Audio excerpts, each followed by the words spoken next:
সৌন্দর্য হারাচ্ছে ফেনীর রাজাজির দিঘি। নিশ্চুপ প্রশাসন।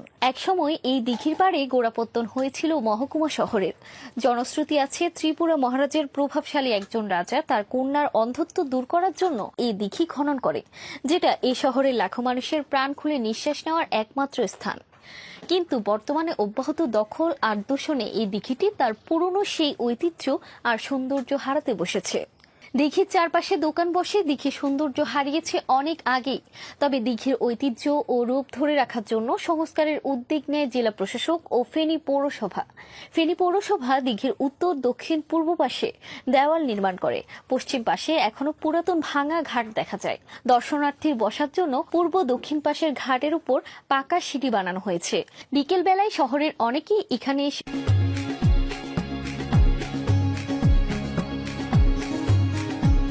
সময় কাটান। কিন্তু দিঘির পাড়ে স্কুল কলেজের শিক্ষার্থীদের অবাধে আড্ডা, ঘুরতে আসা দর্শনার্থীদের যত্রতত্র ময়লা ফেলা এবং দিঘির পাড়ে সৌন্দর্য বর্ধনে লাগানো ফুল গাছের ফুলগুলো ছিঁড়ে অযথা নষ্ট করার কারণে দিন দিন সৌন্দর্য হারাচ্ছে ফেনীর ঐতিহ্যবাহী এই দিঘি। দিঘির এমন বেহাল অবস্থার জন্য সচেতন মহলের অভিযোগের তীর ফেনী পৌরসভা এবং জেলা প্রশাসনের দিকে। আসলে আপনারা সবাই জানেন যে ফেনীর রাজাদের দিকে একটি ঐতিহ্যবাহী স্থান, যেখানে আমরা পরিবার পরিজন নিয়ে সবসময় ঘুরতে যেতে পারি। এরকম একটা মনোরম একটা পরিবেশ ছিল ওইখানে। কিন্তু এখন যে অবৈধ স্থাপনা যেগুলোভাবে সৃষ্টি হচ্ছে বা গড়ে উঠেছে, এটার জন্য আমরা পরিবার পরিজন নিয়ে সেখানে এখন আর ঘুরতে যাওয়ার মতো এরকম একটা পরিবেশ, আগে সেই পরিবেশ নাই। আর আপনারা দেখবেন যে এখানে লক্ষ্য করলে দেখা যাচ্ছে এখানে স্কুল কলেজে যে পড়ুয়া শিক্ষার্থীরা আছে, তারা এখানে মানে এটাকে নেশার জায়গা হিসেবে তারা অনেকটা সেভাবেই নিয়েছে। তো আমরা জানি যে আশা করছি প্রশাসন যদি এভাবে এদিকে একটু সুদৃষ্টি দেয়, এই অবৈধ স্থাপনাগুলো উঠে দেয় বা আগের মতো একটা পরিবেশ সৃষ্টি হয়, তাহলে আমরা পরিবার পরিজন নিয়ে সেখানে। সাধারণ নাগরিক হিসেবে আমি এটুকুই বলতে চাই, ফেনী রাজাজির দিঘিটা আমাদের জন্য একটা আশীর্বাদ। শহরের মধ্যখানে এমন একটা দিঘি পাওয়াটা সত্যি ভাগ্যের ব্যাপার।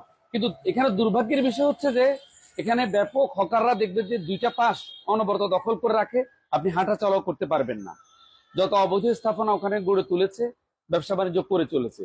বারবার প্রশাসন কর্তৃক বিগত সময় আমরা দেখেছি উচ্ছেদ করা হয়েছে একাধিকবার, অনেকবার। উচ্ছেদ করার পরও কোন একটা অদৃশ্য শক্তির বলে তারা পুনরায় আবার দুই দিন বা 3 দিন পরে আবার বসে যায়, আবার উচ্ছেদ করে আবার বসে যায়। কেন যে করে থাকে এটি আমার বোধগম্য নয়। প্রশাসন কি করছে, যদিও এটি একদম ট্রাং রোডের পাশে প্রশাসনের নাকের ডোগায়, কিন্তু তাদের কোনো ভূমিকা আমরা দেখি না।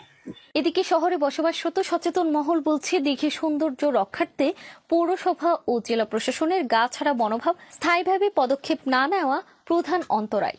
তাদের মতে দখলদারদের বিরুদ্ধে কঠোর ব্যবস্থা না নেওয়ার ফলে দিন দিন জঞ্জালে পরিণত হচ্ছে ফেনীর দৃষ্টিনন্দন এই দিঘিটি। মানুষের সচেতনতা এবং